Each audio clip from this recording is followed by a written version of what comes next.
probably don't recognize my name, but you might recognize my sister's, Polly Klaas. Her kidnapping in 1993 shifted American culture and impacted our legal system.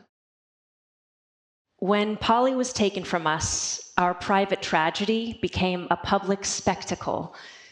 This was before the internet, so Polly's story was constantly on nightly news and daily newspaper headlines and radio shows and tabloids. I remember we couldn't even go to the grocery store without overhearing people talk about the 12-year-old girl who was taken from her bedroom in Petaluma, California. After the kidnapping, a new kind of fear gripped the nation. People started double locking doors and were scared to let their kids walk home from school. And politicians invoked Polly's name for their political agendas. So in the wake of this fear, some harsh sentencing laws were passed called 3 strikes, which stated that if convicted of your 3rd crime, you would go to prison for life. And this promised a safer world. But in reality, 3 strikes perpetuated a paradigm of punishment and violence. And it increased mass incarceration. And it actually left the majority of us feeling less safe. I remember right after 3 strikes passed in 1994, I was 13 years old. And my mom told me that actually 3 strikes was going to end up being different than what the public had understood it to be, which was that it would prevent the kind of harm that happened to Polly from happening to other kids. But she explained to me that in reality, 3 strikes was going to end up putting people in prison for life for really different kinds of crimes, some of which were nonviolent or even petty crimes. I couldn't believe it. It felt so wrong. And in that moment, when I was 13 years old, I told myself that someday I would try to do something about it. For years that followed, I would turn on the TV randomly and see a picture of Polly, or get exposed to another exploitative true crime story based on her murder. The constant re-traumatization, combined with the terrible injustice of 3 strikes being carried out in my sister Polly's name, made me afraid of learning how harmful these laws truly are. But a few years ago, something changed for me. After many years of healing and growth, I finally realized that as intimidated as I was to learn the truth about 3 strikes, I was ready and capable of handling hard and complex truths. So after almost 3 decades of shame and fear, I decided to follow through on the promise I made to myself at 13 and turn toward the painful truth about 3 strikes. And that decision changed my life. I think we all have the power to deal with complexity, especially as we mature, and we can choose to turn toward things that previously we thought were out of our range. Once I was ready to look into 3 strikes, I called the ACLU. The receptionist referred me to somebody who referred me to someone else, until my sister Annie and I found ourselves having conversations with people formerly incarcerated under 3 strikes. Prior to this, the idea of talking with anyone who had been to prison was unimaginable. I was scared. I didn't personally know anyone who had been to prison, and I had all these negative perceptions of people in prison.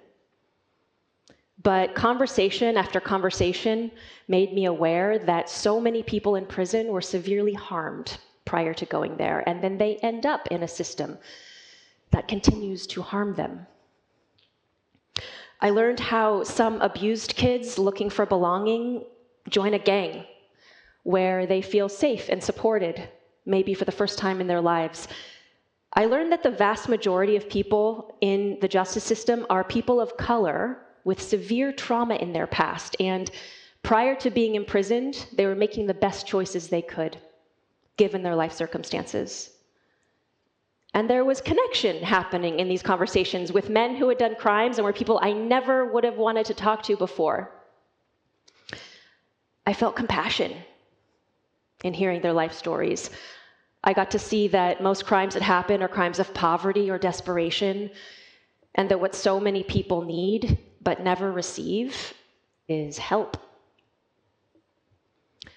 I didn't realize the extent of how I would instinctively dehumanize people who are in prison, and how that's basically normal and acceptable to do in our culture. I didn't know that the dehumanization of people in prison costs us some of our humanity as well. I want to talk about something uncomfortable now, an elephant in the room. It's the question of what to do with people who do really horrific crimes, like the man who kidnapped and murdered my 12-year-old sister. To be clear, the vast majority of people in prison are not there for these very worst types of crimes, but the question that always comes up when we talk about changing the justice system is, what do we do with the people who do really horrific things? I've had this question too, and it's a complex question to answer. One thing I know is that punishment and vengeance only creates more violence. And I know that we can build a world where fewer people are capable of that kind of harm if we interrupt cycles of violence and suffering and replace them with systems of care.